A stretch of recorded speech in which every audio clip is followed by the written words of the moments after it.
Hey everybody, welcome. Thank you for listening to this episode of Marriage Therapy Radio. My name is Zach. I'm here with Laura. Somebody is getting cookies delivered to their house this week, and it is not me. So stay tuned for that information. Also, this week we're talking about sex, which is always a favorite topic of Laura's, but I wanted to introduce an exercise and an idea that I learned once a long time ago from a good friend of ours, Tina Shermer-Sellers, who we interviewed way back in episode 69, which was fun for us. Tina is a great resource for any of you looking for sort of sex therapy ideas, particularly around sex and shame. But that's not really what we're talking about today. We're talking about something totally different. This is a very cool conversation. Stick around. I have some interesting facts. Okay. So my son has been doing this project at school on water conservation. And they put up posters all over the school, which was basically like a call to action for other students trying to make a difference. How do we make a difference? We loop other people in, blah, blah, blah. And I saw a statistic that kind of blew my brains a little bit because I grew up with my mom basically saying, like, we got to wash our dishes because if you run the dishwasher, it's using a lot of power, a lot of water, blah, blah, blah. What percentage of the household water usage is used by a dishwasher? Take a guess. I'm going to say 30. Okay. It is 1%. 1%. So this was, okay. Which is like very surprising to me, but I just wanted to share this with you that the largest amount of water usage in a household is used by toilets. It's about 24% of your total water usage is used by toilets, followed up by, looks like showers, followed up by just faucets in general, and then clothes washers. And so in our household, we have this terminology. Man, the potty talk is big in our household, but if it's yellow, let it mellow. Do you know the rest of this? If it's brown, flush it down. Sure. That's right. If it's brown, flush it down. So I shared that with my son because he came home and he was like, Mom, here's what we need to do, blah, blah, blah. We need to be taking showers together. We're not going to take baths. Like, he had a whole game plan. And I said, well, it looks to me like the largest amount of water is actually used by the toilet. So maybe we should do this. If it's yellow, let it mellow. If it's brown, flush it down. And he got so pumped. He was like, I'm going to make another poster. I can literally see his face like going, that's amazing. Yes. Yeah. Like my mom is so smart. Look at this thing she invented. Yeah. I know. And now I have to go back to my mom and tell her that, like the fear factor that she gave me when I was a kid of not using the dishwasher is perfectly fine. We will be using the dishwasher all day long. Heal your childhood trauma. That's right. That's my fun fact for the day. And I just wanted to inform the rest of you through my platform, Water Conservation Strategies. Well, I learned two things. One is about the distribution of water in a household. And the second thing is that I'm very bad at estimating. Oh, 30%. Yeah. You were off by 29%. Yeah, I know. That's a lot. I was know. like, it's got to be a lot. The answer's going to be like 100. So I'm going to hedge down and be like, it's 30. Yeah, it's not actually that much. Anyway. Hey, you listen to this. This episode's going to come out on a Tuesday. Our episodes always come out on Tuesdays. I know, but the day that this episode comes out, you and I will have finished our fantasy football matchup. Okay. I don't really want to talk. We are? We're playing each other this week. This week? This next week. So I hope I beat you. I hope I break your streak. Are you still? I don't have a streak. I'm not actually doing that great, but you've only won one game. That's true. So, yeah. Okay. But yeah, I'm terrified that you're going to beat me, and then I'm going to have to eat crow for the whole whatever. But anyway. If I win, I want you to send me a box of crumble cookies. Deal? This episode has been brought to you by Crumble Cookies. Wait, I don't even know what crumble cookies are, but... oh, no. Are you on an anti-sugar diet? Otherwise, I will send you a box of crumble cookies. I'm not. I just don't know what they are.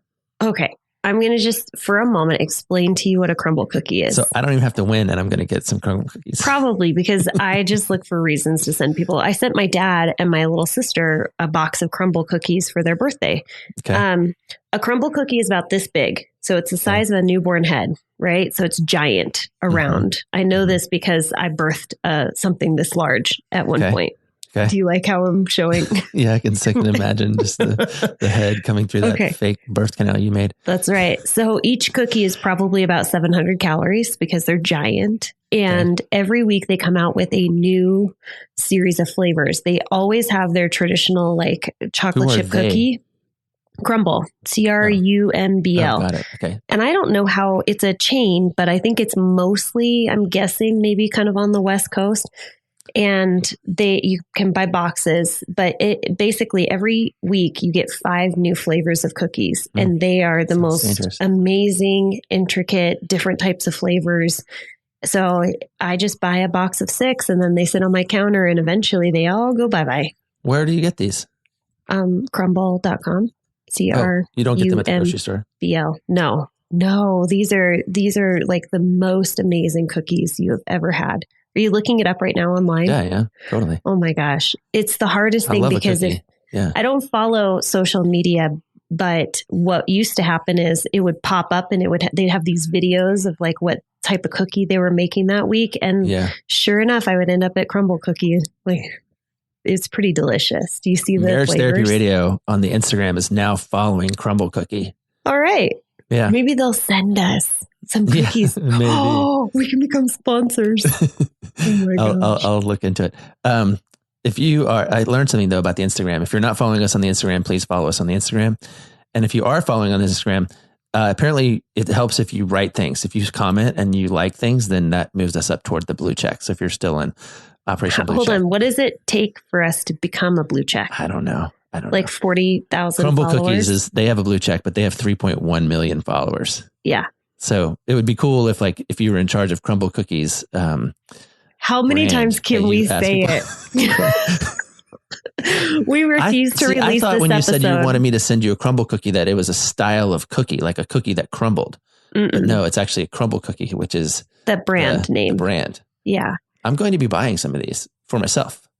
Yes. I know that there are some in Washington because I was able to, you'll have to see where the closest location is. Find a crumble. There's a button you can push. Find a crumble. Oh man. Wow. Okay. We got to get off crumble cooking. We got to talk about something important. Let's talk about sex. I like talking about it. Sex and cookies. It's like my favorite thing to do on a Tuesday. There's a song. I love sex and candy. Yeah.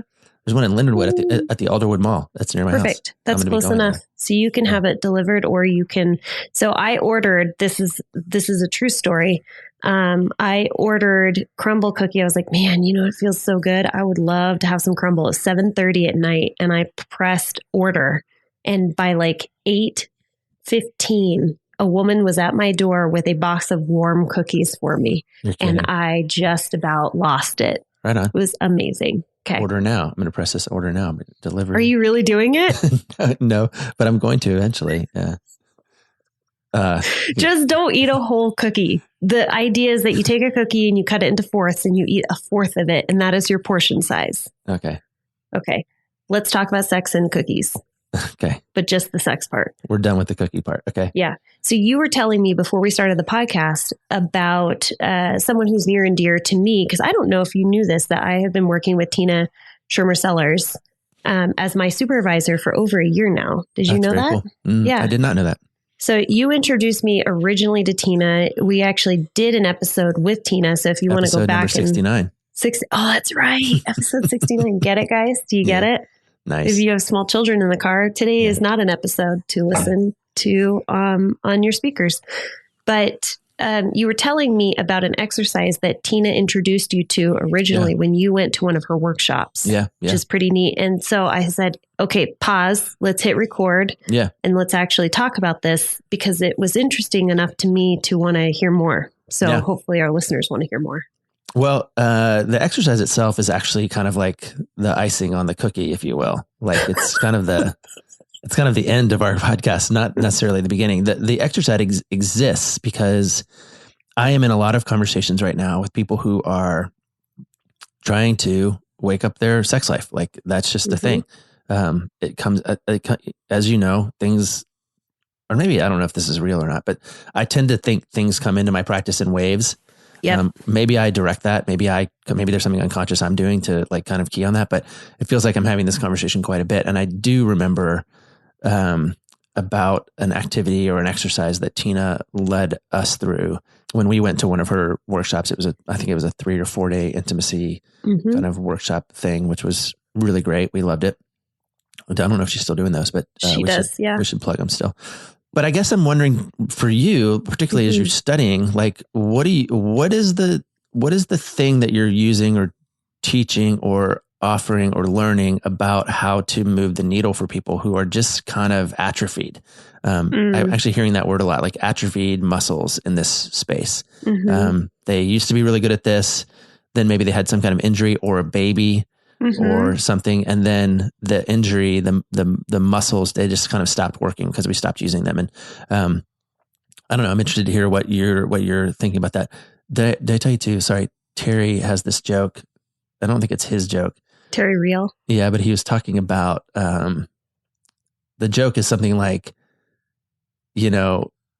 sex is really easy, right up until you have your first baby. Okay. But don't worry, it bounces right back after the last baby leaves home. 18 years later. It's like, or 25 years later. Sex is all great and easy and fun, and it makes all the sense in the world until you have your first baby, and then it falls off. But don't worry, it bounces right back after the last baby leaves home. Anyway, I think I'm talking to a lot of those people, to be honest. But I don't know. I'm interested to hear what you're learning and what you may bring to the table as we try to like fully bake this idea. Oh, that was good. That was good. Your dad jokes are on point. I'm trying to think of all the cookie jokes I can think of. Yeah. Well, there will be many, I'm sure, as we go through this episode, which I think we should be sponsored by Crumble. We'll reach out to them. But the first thing I think of is, why would you want to have sex that's not worth having? And I think that that's sort of like a Tina phrase is when you're having sex that is pleasurable for both of you, then it's sex worth having. Because not only do people, I guess, end up sort of atrophying in having less sex, like it's just not as often. Maybe you've kind of hit the once every couple of months, or you're like, as a female, I know that a marker that a lot of women recognize is like, oh man, it's my period again. I got my period and we haven't had sex. That's kind of a natural marker of time. So maybe you're not having sex as often, but also the part that's atrophied is sex that's worth having. I'm not having sex, but more importantly, I'm not having sex I don't want to have. Exactly. Yeah. Interesting. Yeah. So I think about, well, what is the type of sex that would be worth having? What's the type of sex that you would crave? Kind of like a cookie. And I like that piece, but also, as you said, things change about yourself. Like you put on 30 pounds during COVID and suddenly you used to feel really comfortable having sex where you were on top or for just women. Being naked in general, or being viewed, or being like taken in by the eye, or taken in where your partner's touching your stomach. And it's like, gosh, you know what? Like I used to enjoy it when you touched my breasts, or I used to enjoy it when you touched my stomach. But now that sends messages to my brain that takes me out of that opportunity to lean into sensation and lean into that pleasure, because now I'm caught up on, it's almost like observing, what do my breasts look like? What does my stomach look like? And now I'm not able to fully engage. So in order to have sex that's worth having, I think we have to go back to thinking about what feels good to me and connecting. And all of those different erogenous zones change over time. The way that your brain connects with those change over time, which is why I really like this exercise that you were telling me about with Tina, is an opportunity to re-engage and understand what does feel good to you in a controlled environment, which I really appreciated. Yeah. I mean, and when you said it, let's go back to what feels good. I was actually thinking, I was finishing your sentence for you, as I sometimes do. But I was thinking back even a little further. With or without permission. Yeah. But it's like, what is it for? Right? At first, sex is for like vetting partners, right? Is this good enough to keep going? Like, do I enjoy this? It's playful, right? It's sort of, I mean, at first when kind of you're getting to know somebody, then at some point, like sex becomes a big assumption, by the way. There are many people that do not have sex prior to vetting a partner. Like that piece comes after the fact. I'm just saying, like early, of course there are nuances and there are differences. I think I'm thinking about when the relationship is young and new and exciting and you're sort of getting to know each other. Sex is a recreational activity. That is kind of the standard on-ramp to becoming sexually familiar with someone. Sure. At some point, sex becomes a procreational activity. It is about like making babies. And so for Rebecca and I, we had a hard time getting pregnant, and we used to go through these periods that I'm sure people are familiar with, where she would ovulate and we'd be like, okay, we got to go. We got to have like, let's do it. Let's have sex like 5 times in 2 days. Like we got to nail, and that wasn't fun. It wasn't fun. It was hard. It was hard work. And it was like a drag. And then, it shifts and it changes again. And so I think part of what has to happen is you have to understand, what am I doing this for? Am I doing this for selfish reasons? Am I doing this for procreational reasons? Am I doing this for exercise? Am I doing it for, and that's Tina's thing, is pleasure and connection. Sex is pleasure and connection, which I think when I'm talking to couples about waking it up, it doesn't have to be intercourse. So you can have pleasure and connection, sexual pleasure and connection without penetration. I know there are 2 people listening to this podcast right now, and they hate when I say intercourse or penetration. They're like, please don't say intercourse or penetration. So I will stop saying intercourse. Are they married to each other? Yeah, they are. Okay. And they don't, what if I say the word moist? It's not their favorite. Moist penetration during intercourse? That's an easy one. Everybody hates moist. My wife has a sentence that she hates, and it's this sentence. The man in the dungarees said, "May I have a slack portion of moist loaf?" I've never heard that. That's a detailed love map right there. Is that is that like something that you do to wake up your mouth like an actor, where they're like... No, that is a sentence of words that Rebecca hates that she made up to let people know about words that she hates. Okay. All of them? Dungaree? Yeah, she hates dungarees. What is a dungaree? Is it like a shoe, like overalls. Moccasin? Oh, okay. It's like overalls. Yeah. By the way, I said the word moist, and I'm trying to remind myself that that's a really good starting word for Wordle. Do you play Wordle? It's a 5-letter word, and it has M, S, T, which are all somewhat RSTLNE. So not really M, but that's okay. And then it has 2 vowels. So I think moist would be, I always start with a rose. The day that moist was the word, everybody on social media, like Wordle social media, was freaking out. Okay, we got to go back to what I was on Facebook and I was like, this is a great word, isn't it, ladies? Nice word today, right? Am I right, ladies? Anyone? So, anyone? Okay. So, no, but I guess my point is, when we're thinking about waking this thing up, we need to not think about just having more frequent sexual intercourse. It's having intercourse, or having not even intercourse, because that, I think intercourse assumes penetration. And obviously this is very heteronormative, but we're talking about, and I guess what I'm talking about is understanding what feels good to you, waking up and understanding, hey, I am a 38-year-old woman who has had a baby, who has changed since I first started having sex with my husband. And going back and discovering for myself, what is the parts of my body that like to be touched, that allow me to sink into pleasure and connection? Because there might be sex that I had 16 years ago that allowed me to have connection that is not the same. But I think in our brains, we just start assuming this is how my partner likes it. This is how I like it. And that's how we're going to have it for the rest of our life until we die. So we're going to put pause on that, and we're going to give you a different idea of how to lean into what might feel good for pleasure and connection today, not 16 years ago. And I think Tina is really good about this. She calls what you're describing a boring sex fast. Oh. So like, we're going to label the boring sex that we have, and then we're going to take a fast. We're going to go fast from that. Go fast from it. Yeah. And not do that anymore. So interestingly, this cookie thing actually kind of holds up a little bit. Like if these crumble cookies are as good as you say, we all have eaten, well, I have eaten dozens of like stale Nilla wafers at a time. Oh. Which is just empty a drag. Calories. It's like not good. It's empty. It doesn't feel good. It just is, it's like numbing versus like really savoring. Mouth watering. Can't stop thinking about it. Yeah. Really savoring a cookie or a sexuality. And I think that's where we have to kind of appreciate that pleasure and connection is about savoring. And I'll go ahead and describe the exercise, because I think it's kind of weird to be sort of like, and later we're going to tell you about this exercise. Just but tell him already. Tell him. Basically, it's based on the premise that you have this commitment to sort of rediscovering one another's bodies, one another's sexuality, like you were describing, like what feels good to me. And so it's kind of based on this idea that we're going to commit 3 days to this process. On day 1, let's call it her day. And again, it is a sort of a heteronormative thing that we're describing.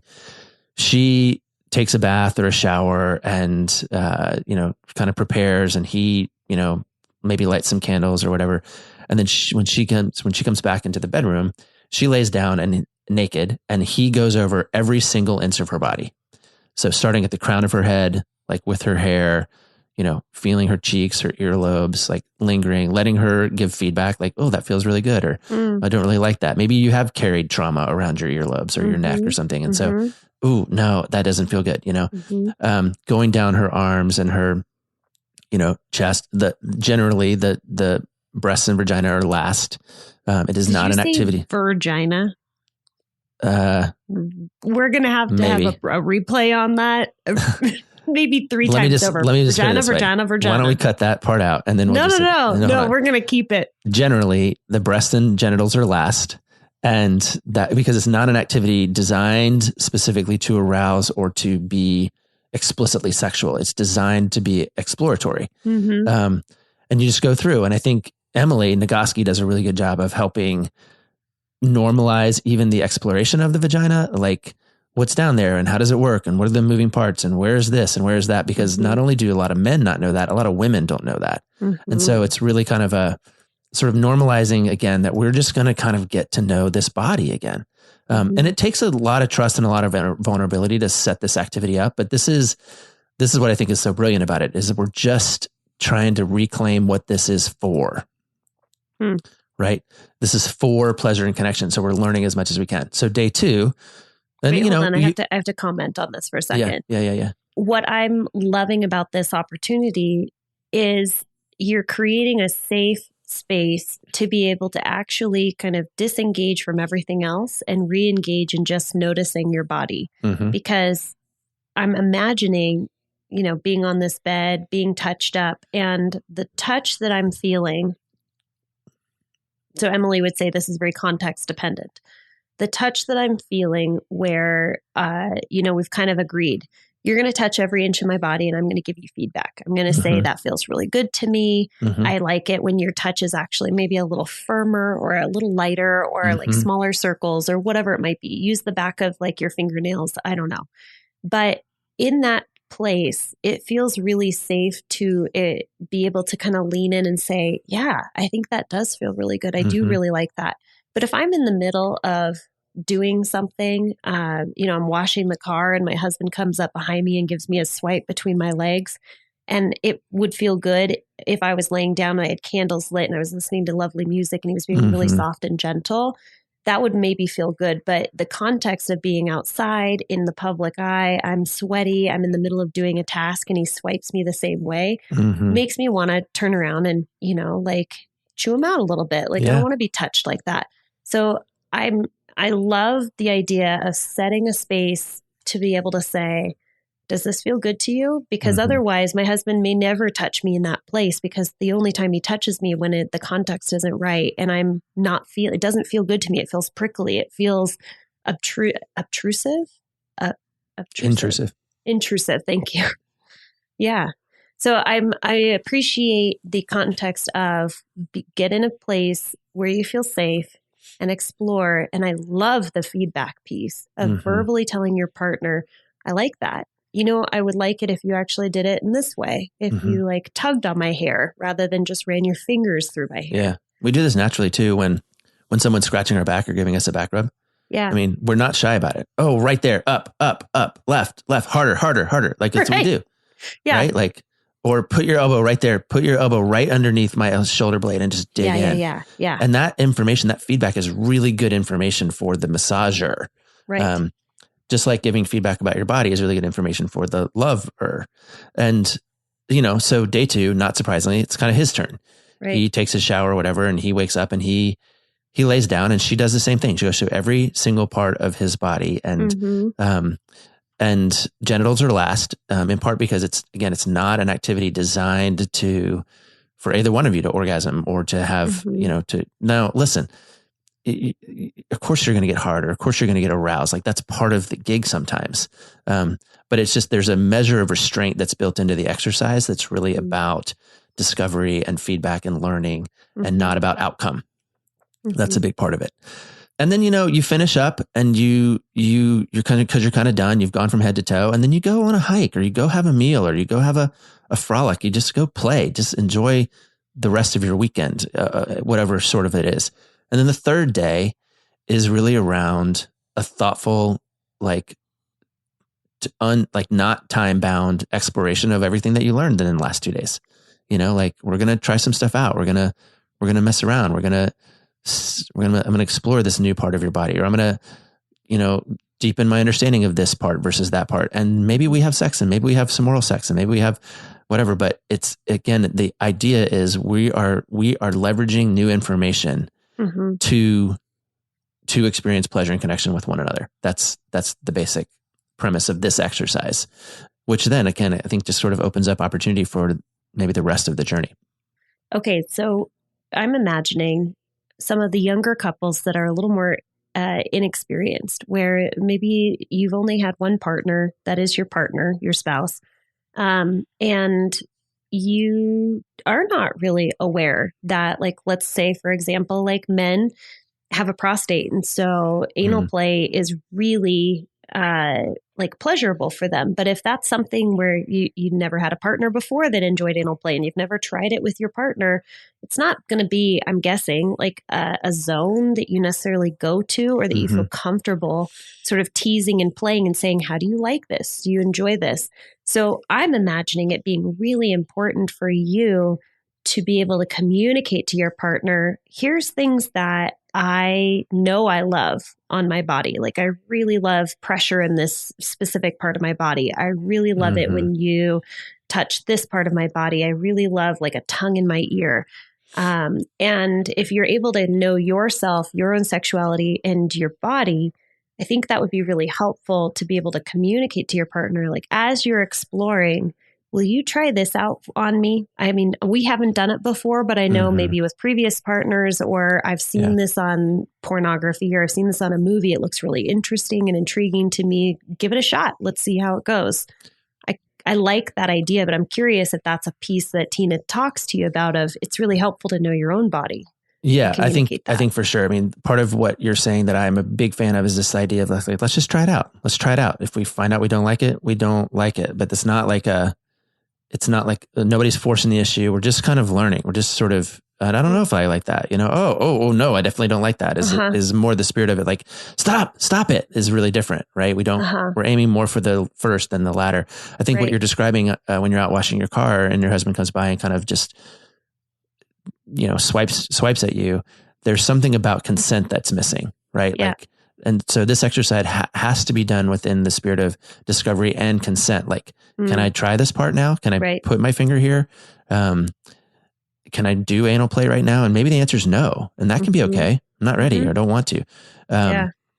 So I think that that's all part of it. One thing I want to emphasize too is that this is not for the faint of heart. You don't just like try it out this weekend. Right. You sort of prepare yourself, and you create the contract and the understanding, and maybe it is stewarded. Maybe you do look into one of these workshops of Tina's, or you reach out to somebody who's going to specifically kind of facilitate something like this with you.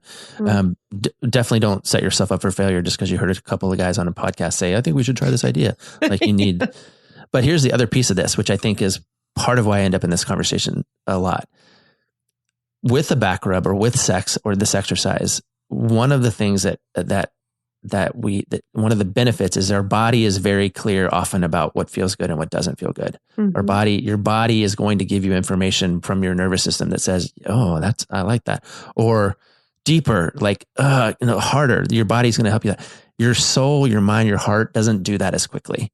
But it is part of learning how to become a good lover, is to find out, like, what arouses your soul, what arouses your heart, what arouses your mind, and becoming a better lover by doing more of those things, whether that's thoughtful conversation or more humor, or, just show that you're interested in the podcast that I listen to or whatever. Like, there's lots of ways that you can get information from your ethos or your aura.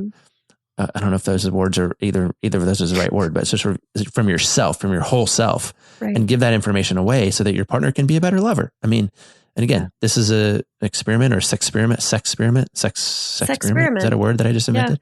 Yeah. But I think it also works in kind of the emotional and intellectual space as well. And sometimes that's just worth carving out time to make sure that you have space for curiosity and discovery. I think we will have a lot of couples that are going to be like, wow, we just made a 3-day commitment. And that's all we're asking for you to do is look at your calendars and decide when will we have the ability to relax, fully relax. And so if you're looking at scheduling this, it might be, okay, I know that the kids are going to be away on a sleepover, or maybe you send them to grandma's house for the weekend or just for a night.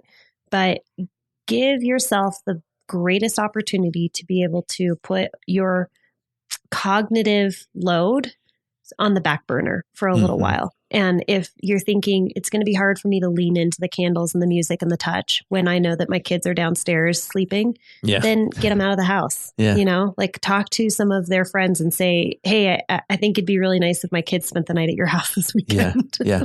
Well, and I think too, I mean, this is, again, I'm telling people all the time, what we're just describing, what I just described is really kind of like varsity level intimacy activity. You know, like if you're not a varsity level, like it's okay, ease in, like plan just in do it with a back rub, just figure out what happens, or a foot rub, or just do it with speculate, thoughtfully speculate. Like I think I'm more into this or more into that. Like, I don't know, but don't do nothing because you can't do all of it is maybe my point. Like that's sort of, I mean, we come back to this all the time, sort of, it's the little things consistently over time that actually create the foundation for sort of the bigger stuff. And this is one of the bigger things that you could sort of use as an intervention, but there are tons of resources. There's no shortage of resources about how to do some of this stuff. So, well, enjoy your Sexperiment, everyone. And if you want to report back, let me know. If there's words that we said on the podcast that really made your hackles go up, like let us know. We said they do. They let me know on a regular basis whether or not I say things on the podcast that they like or don't like. Yeah, who was most offensive today with mentioning dungaree? Yeah. Okay, let's land this plane. And as always, you can email us at info@marriagetherapyradio.com or hit us up on the Instagram. It's Marriage Therapy Radio. Thanks so much for listening to this episode of Marriage Therapy Radio. So today I mentioned a colleague of mine, also my clinical supervisor, which I don't know if I'm allowed to tell you that. She's not allowed to tell you that because of confidentiality, but I'll tell you that. And I'm a huge fan of her. We've had Tina Schermer-Sellers on the podcast, episode 69, if you want to go back and listen to what she has to say. But she does have retreats that she runs from time to time. Zach attended one of her retreats. I will likely volunteer at one of her retreats as a professional. But if you're interested in knowing more, you can always go to the website nwioi.com/retreats to learn more. It looks like the December workshop is already sold out, but there is one around Valentine's Day. So you can check that out. It looks like there's also one coming up in Colorado in fall of 2023, so you can plan your vacations ahead. Thanks for all of your time and attention, making your relationship better today than it was yesterday.